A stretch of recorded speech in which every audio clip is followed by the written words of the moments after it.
ओम शांति। 12 सितंबर 2024।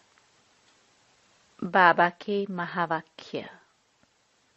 मीठे बच्चे, ब्राह्मण है चोटी और शूद्र हैं पांव। जब शूद्र से ब्राह्मण बने तब देवता बन सकेंगे।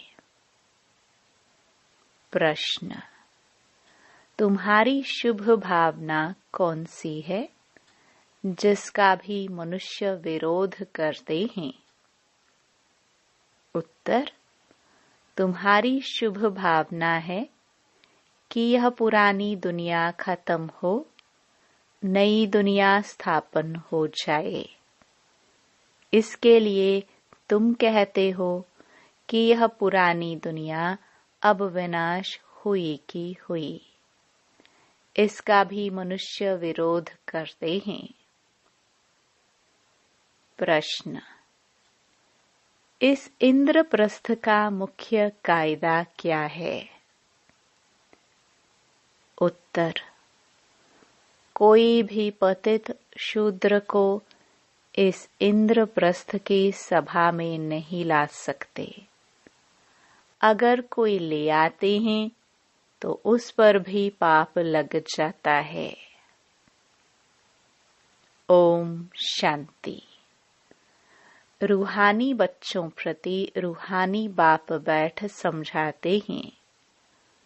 रूहानी बच्चे जानते हैं हम अपने लिए अपना दैवी राज्य फिर से स्थापन कर रहे हैं, क्योंकि तुम ब्रह्मा कुमार कुमारिया हो, तुम ही जानते हो।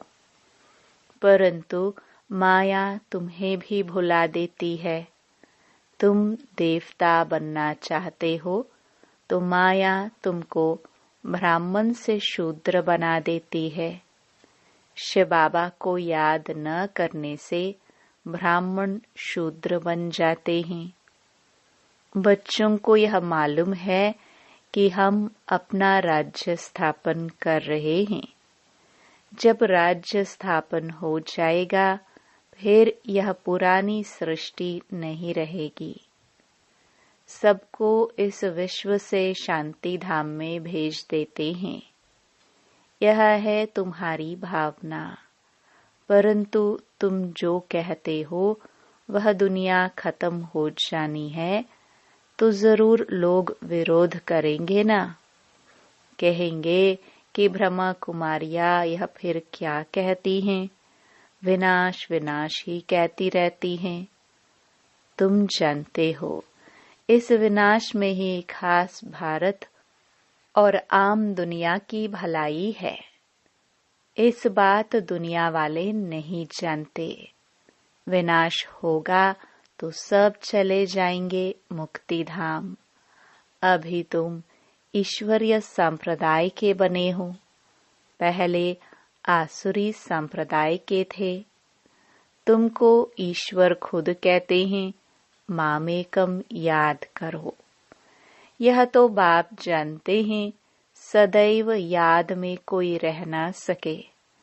सदैव याद रहे तो विक्रम विनाश हो जाए, फिर तो कर्मातीत अवस्था हो जाए। अभी तो सब पुरुषार्थी हैं। जो ब्राह्मण बनेंगे वही देवता बनेंगे। ब्राह्मणों के बाद हैं देवताएं। बाप ने समझाया है ब्राह्मण है चोटी।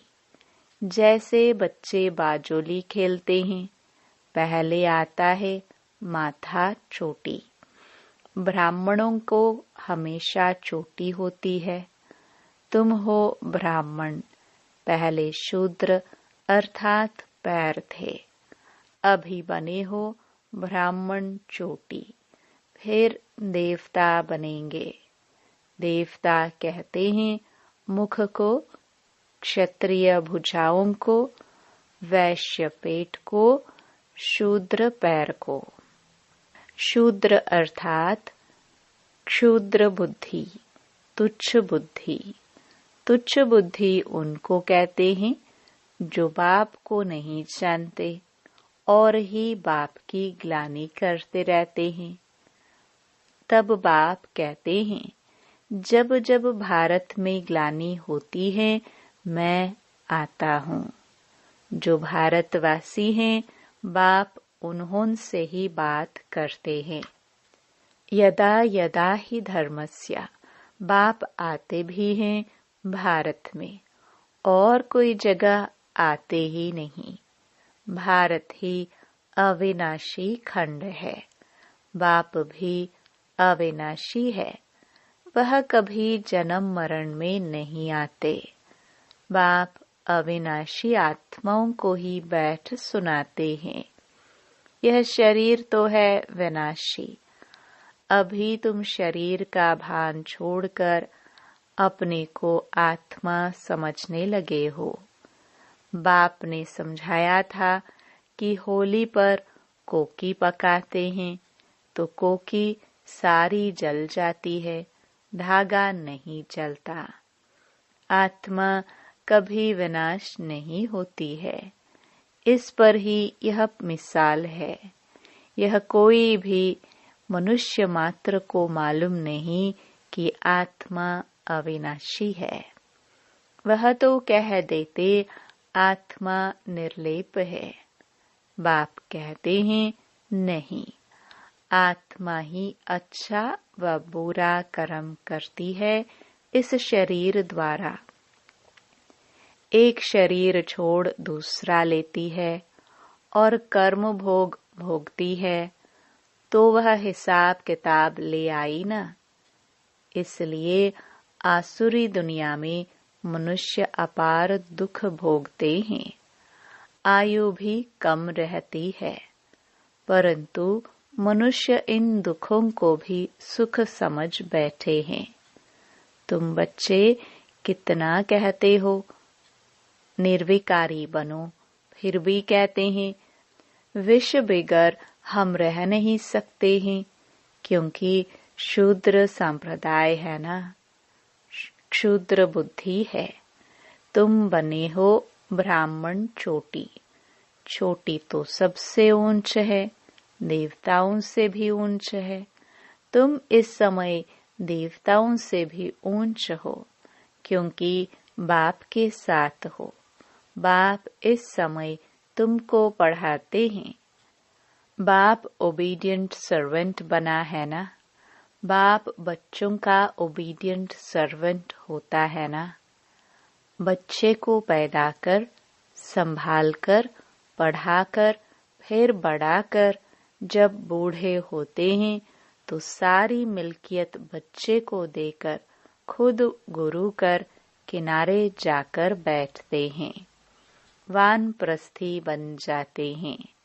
मुक्ति धाम जाने के लिए गुरु करते हैं, परंतु वह मुक्ति धाम में तो जा न सके तो माँ बाप बच्चों की संभाल करते हैं। समझो माँ बीमार पड़ती है, बच्चे टट्टी कर देते हैं तो बाप को उठानी पड़े ना, तो माँ बाप बच्चे के सर्वेंट ठहरे ना।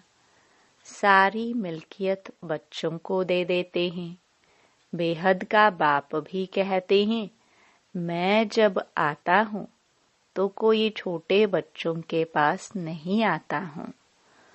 तुम तो बड़े हो ना, तुमको बैठ शिक्षा देते हैं। तुम शिव बाबा के बच्चे बनते हो तो बीके कहलाते हो। उनसे पहले शूद्र कुमार कुमारी थे, वेश्यालय में थे। अभी तुम वेश्यालय में रहने वाले नहीं हो। यहाँ कोई विकारी रह न सके। हुक्म नहीं, तुम हो बीके। यह स्थान है ही बीके के रहने लिए। कोई कोई बहुत अनाड़ी बच्चे हैं जो यह समझते नहीं कि शूद्र कहाँ जाता है, पतित विकार में जाने वालों को। उन्हों को यहाँ रहने का हुक्म नहीं, आ नहीं सकते।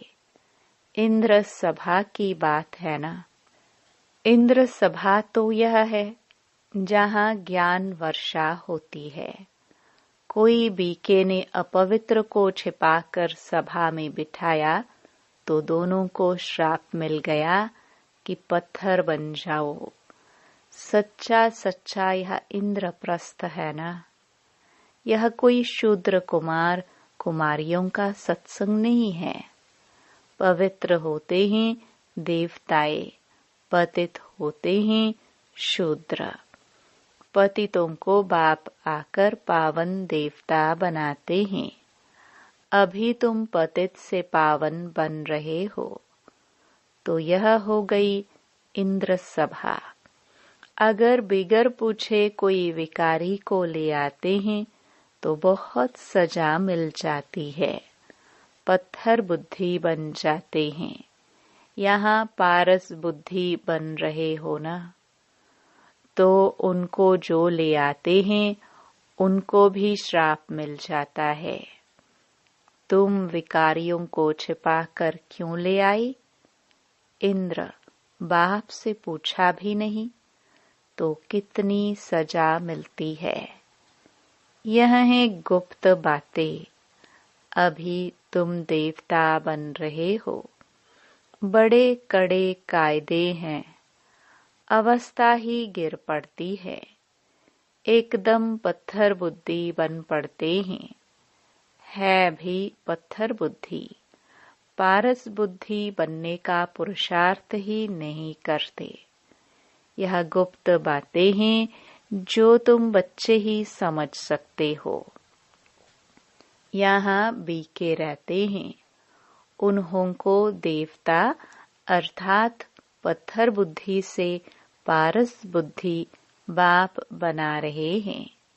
बाप मीठे मीठे बच्चों को समझाते हैं, कोई भी कायदा न तोड़ो, नहीं तो उन्हें 5 भूत पकड़ लेंगे।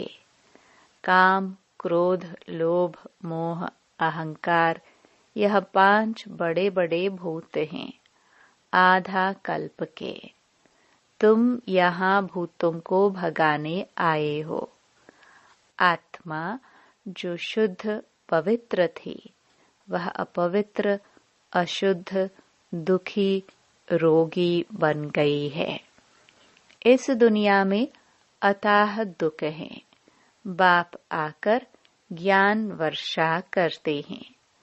तुम बच्चों द्वारा ही करते हैं। तुम्हारे लिए स्वर्ग रचते हैं। तुम ही योग बल से देवता बनते हो। बाप खुद नहीं बनते हैं। बाप तो है सर्वेंट।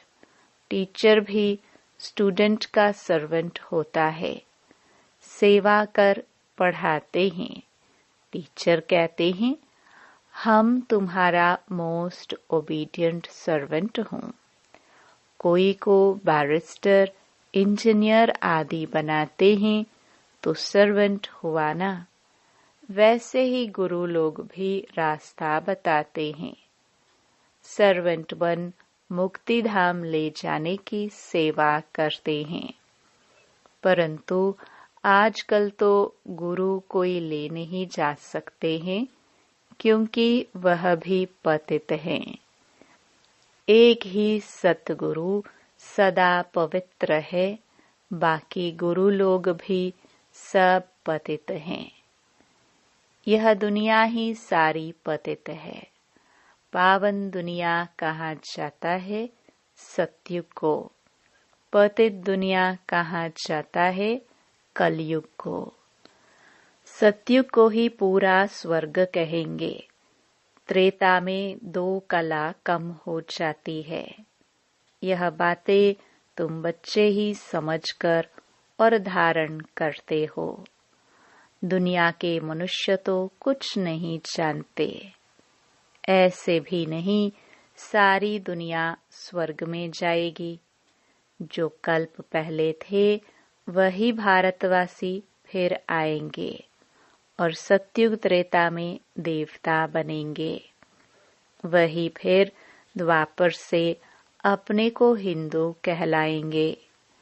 यूं तो हिंदू धर्म में अब तक भी जो आत्माएं ऊपर से उतरती हैं वह भी अपने को हिंदू कहलाती हैं, लेकिन वह तो देवता नहीं बनेंगी और ना ही स्वर्ग में आएंगी। वह फिर भी द्वापर के बाद अपने समय पर उतरेंगी और अपने को हिंदू कहलाएंगी। देवता तो तुम ही बनते हो, जिनका आदि से अंत तक पाठ है। यह ड्रामा में बड़ी युक्ति है, बहुतों की बुद्धि में नहीं बैठता है तो ऊंच पद भी नहीं पा सकते हैं। यह है सत्यनारायण की कथा। वह भी झूठी कथा सुनाते हैं। उससे कोई लक्ष्मी व नारायण बनते थोड़े हैं। यहाँ तुम प्रैक्टिकल में बनते हो। कलयुग में है ही सब झूठ, झूठी माया। रावण का राज्य है ही झूठ। सचखंड बाप बनाते हैं। यह भी तुम ब्राह्मण बच्चे जानते हो, सो भी नंबरवार पुरुषार्थ अनुसार, क्योंकि पढ़ाई है। कोई बहुत थोड़ा पढ़ते हैं तो फेल हो पड़ते हैं। यह तो एक ही बार पढ़ाई हो सकती है, फिर तो पढ़ना मुश्किल हो जाएगा। शुरू में जो पढ़कर शरीर छोड़कर गए हैं तो संस्कार वह लेकर गए हैं, फिर आकर पढ़ते होंगे। नाम रूप तो बदल जाता है। आत्मा को ही सारा 84 का पाठ मिला हुआ है, जो भिन्न भिन्न नाम रूप देश काल में पाठ बजाती है। इतनी छोटी आत्मा, उनको कितना बड़ा शरीर मिलता है। आत्मा तो सब में होती है ना। इतनी छोटी आत्मा इतने छोटे मच्छर में भी है। यह सब बहुत सूक्ष्म समझने की बातें हैं। जो बच्चे यह अच्छी रीति समझते हैं वही माला का दाना बनते हैं। बाकी तो जाकर पाई पैसे का पद पाएंगे। अभी तुम्हारा यह फूलों का बगीचा बन रहा है। पहले तुम कांटे थे। बाप कहते हैं काम विकार का कांटा बड़ा खराब है। यह आदि मध्य अंत दुख देता है। दुख का मूल कारण ही है काम। काम को जीतने से ही जगत जीत बनेंगे। इसमें ही बहुतों को मुश्किलातें फील होती है। बड़ा मुश्किल पवित्र बनते हैं। जो कल पहले बने थे वही बनेंगे। समझा जाता है कौन पुरुषार्थ कर ऊंचते ऊंच देवता बनेंगे। नर से नारायण, नारी से लक्ष्मी बनते हैं ना। नई दुनिया में स्त्री पुरुष दोनों पावन थे, अब पतित हैं। पावन थे तो सतो प्रधान थे, अभी तमो प्रधान बन गए हैं। यह दोनों को पुरुषार्थ करना है। यह ज्ञान सन्यासी दे नहीं सकते। वह धर्म ही अलग है, निवृत्ति मार्ग का। यहाँ भगवान तो स्त्री पुरुष दोनों को पढ़ाते हैं। दोनों को कहते हैं अब शूद्र से ब्राह्मण बनकर फिर लक्ष्मी नारायण बनना है। सब तो नहीं बनेंगे। लक्ष्मी नारायण की भी डिनास्टी होती है। उन्होंने राज्य कैसे लिया यह कोई नहीं जानते हैं। सतयुग में इनका राज्य था, यह भी समझते हैं, परंतु सतयुग को फिर लाखों वर्ष दे दिया है तो यह अज्ञानता हुई ना। बाप कहते हैं यह है ही कांटों का जंगल, वह है फूलों का बगीचा। यहाँ आने से पहले तुम असुर थे। अभी तुम असुर से देवता बन रहे हो। कौन बनाते हैं? बेहद का बाप। देवताओं का राज्य था तो दूसरा कोई था नहीं। यह भी तुम समझते हो। जो नहीं समझ सकते हैं उनको ही पतित कहा जाता है। यह है ब्रह्मा कुमार कुमारियों की सभा। अगर कोई शैतानी का काम करते हैं तो अपने को श्रापित कर देते हैं। पत्थर बुद्धि बन पड़ते हैं। सोने की बुद्धि नर से नारायण बनने वाले तो है नहीं। प्रूफ मिल जाता है। 3rd ग्रेड दास दासियां जाकर बनेंगे। अभी भी राजाओं के पास दास दासियां हैं। यह भी गायन है, किनकी दबी रहेगी धूल में। आग के गोले भी आएंगे तो जहर के गोले भी आएंगे। मौत तो आना है जरूर। ऐसी ऐसी चीजें तैयार कर रहे हैं जो कोई मनुष्य की व हथियारों आदि की दरकार नहीं रहेगी। वहां से बैठे बैठे ऐसे बॉम्ब्स छोड़ेंगे, उनकी हवा ऐसे फैलेगी जो झट खलास कर देगी। इतने करोड़ों मनुष्यों का विनाश होना है। कम बात है क्या? सतयुग में कितने थोड़े होते हैं। बाकी सब चले जाएंगे शांति धाम, जहां हम आत्माएं रहती हैं। सुख धाम में है स्वर्ग, दुख धाम में है यह नरक। यह चक्र फिरता रहता है। पतित बन जाने से दुख धाम बन जाता है, फिर बाप सुख धाम में ले जाते हैं।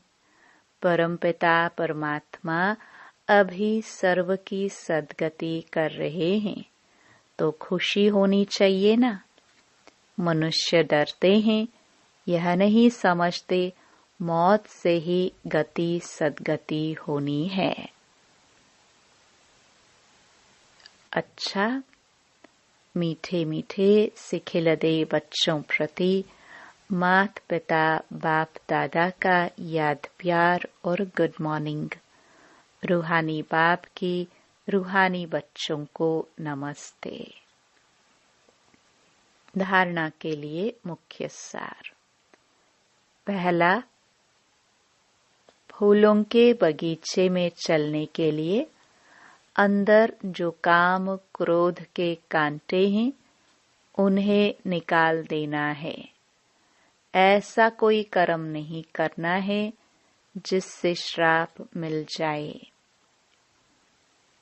दूसरा, सचखंड का मालिक बनने के लिए सत्यनारायण की सच्ची कथा सुननी और सुनानी है। इस झूठ खंड से किनारा कर लेना है। वरदान, लाइट के आधार पर ज्ञान योग की शक्तियों का प्रयोग करने वाले प्रयोगशाली आत्मा भव। जैसे प्रकृति की लाइट साइंस के अनेक प्रकार के प्रयोग प्रैक्टिकल में करके दिखाती है, ऐसे आप अविनाशी परमात्म लाइट, आत्मिक लाइट और साथ साथ प्रैक्टिकल स्थिति की लाइट द्वारा ज्ञान योग की शक्तियों का प्रयोग करो। यदि स्थिति और स्वरूप डबल लाइट है तो प्रयोग की सफलता बहुत सहज होती है। जब हर एक स्वयं के प्रति प्रयोग में लग जाएंगे तो प्रयोगशाली आत्माओं का पावरफुल संगठन बन जाएगा। स्लोगन, विघ्नों के अंश और वंश को समाप्त करने वाले ही विघ्न विनाशक है। ओम शांति।